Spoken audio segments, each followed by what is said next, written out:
Hey folks, welcome to another worm topic of the week. This week, we're going to break down how compost and worms work together to create a living soil that basically sustains itself.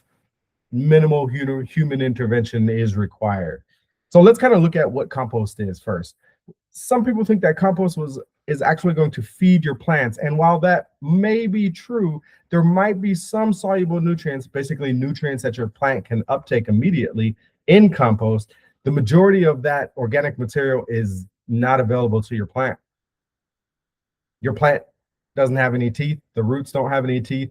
It doesn't have a way to bite into this organic material. It doesn't have a way to break it down, digest it, and then strip the nutrients out of it that it actually needs.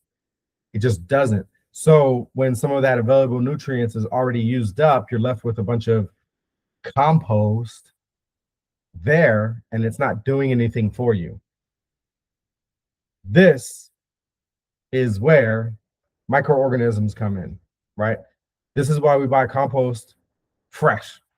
This is why we buy compost from a local producer, because when it's fresh, it has some of the biology still in it. It has some of the microbes in it that are breaking down these compost. If it comes in a sealed bag with no air holes and it's not moist and it's been trucked in from who knows where across the country or across the globe, chances are a lot of those microorganisms that are creating nutrients for your plant are not going to be there. So do I think this goes to that compost isn't good? No, it's good, but you're going to be missing out on those things that create food for your plant. This is why I bring worms into the equation. Worms are what I like to call microbe factories. They have the ability to be able to ingest some and then poop out hundreds more, right? Different types, and they're all beneficial, and they help out your garden and the plants actually grow. So when we're talking about adding that compost into your soil, first thing is you got to have the microorganisms there with the compost to be able to break it down to feed your continuously feed your plant. If you don't have them there, then the compost just sits there and does nothing. Yeah, that's what happens. So you got to have the microorganisms in there. And this is why, again, I like adding worms, because worms naturally go around the soil, right? They're living their life. They eat microbes and they poop out more microbes. And these microorganisms are what help generate nutrients for your plants. Now, here's the crazy thing.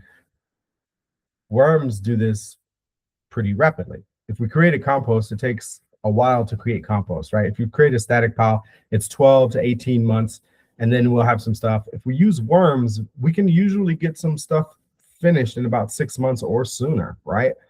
So that means we can expedite that process. That means that those worms will do double duty, well, the microbes will, to break down all that organic material. That is fantastic for your plant, because not only does it have more nutrients, but it has a consistent amount of nutrients there. And this is why combining worms and compost is like one of the best ways to get your garden going with minimal effort. Hey, look, if you find this type of stuff interesting, do me a favor, give it a like, share, or join one of our communities and subscribe for more tidbits of information like this. But let's get back to it for now.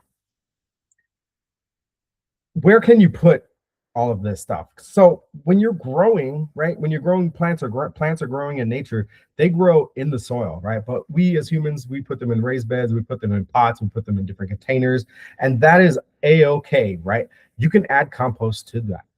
You can also add worms to that. There's no issue with doing that. The one thing I will caution you is that if you have a container, don't go overboard with the worms. You'd rather have too few worms than too many. Too many will turn that stuff into a mucky, muddy mess, and then you won't have anything growing in it. So use caution if you're going to put it in containers. If you're going to put worms in containers, do less.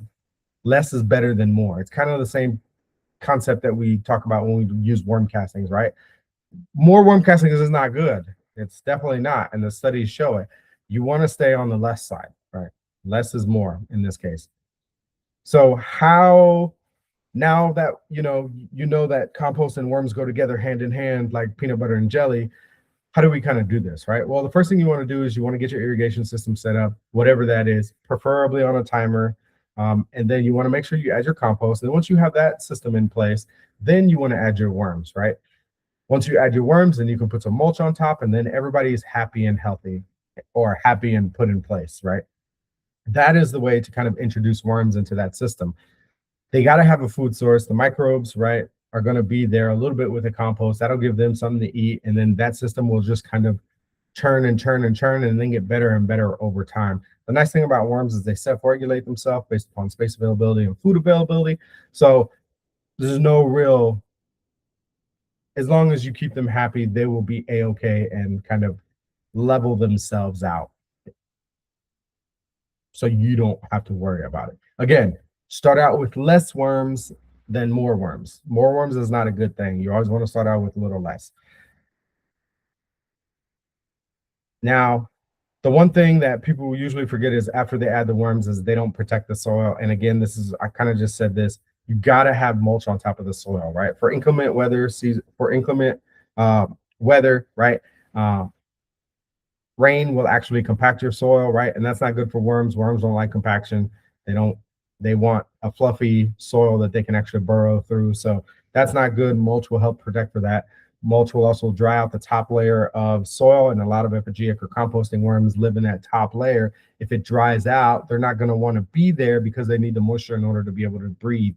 So they're going to go deeper, and then maybe your plant roots won't benefit from it. All that top stuff dries out. That's just not a good thing. Nobody wants to be there. Not the worms, not the microbes, right? And not the plant roots. So just make sure that you keep your soil covered with anything. A mulch is just anything that covers the soil. So it could be organic, it could be inorganic, it could be plants, right? That's perfectly okay. Just keep it covered after you get the worms in there. Now, I know everybody is like, okay, well, what can I expect? What's going to happen, right? So it's going to take time.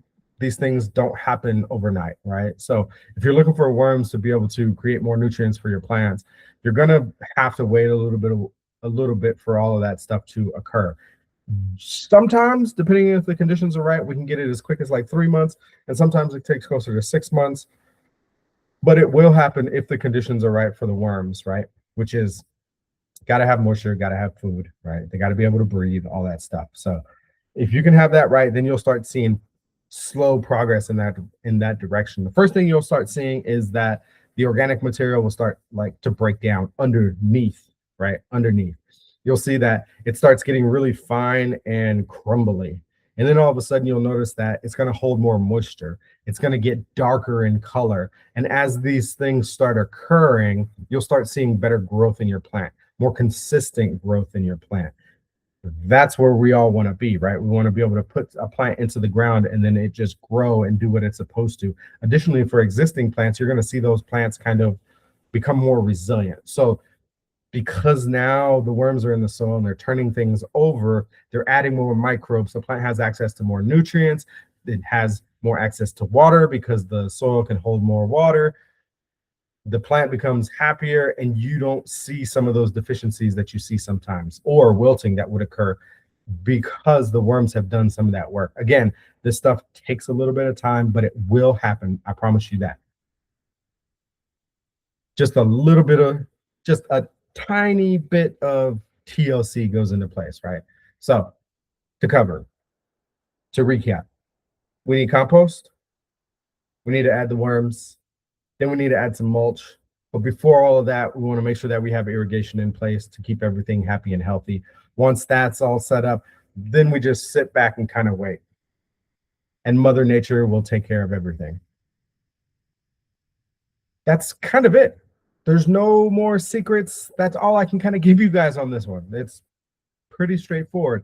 And that system will continue to feed your plant over and over and over again. And we don't really have to do anything. We can kind of sit back and relax, because as long as the soil has all the microbes in it that it needs, the plant has access to all the nutrients that it would ever need. And then it will produce and also be pest resistant at the same time. Yeah, that's how that system kind of works. So that's it for this week. Thanks for watching. We'll see y'all next week.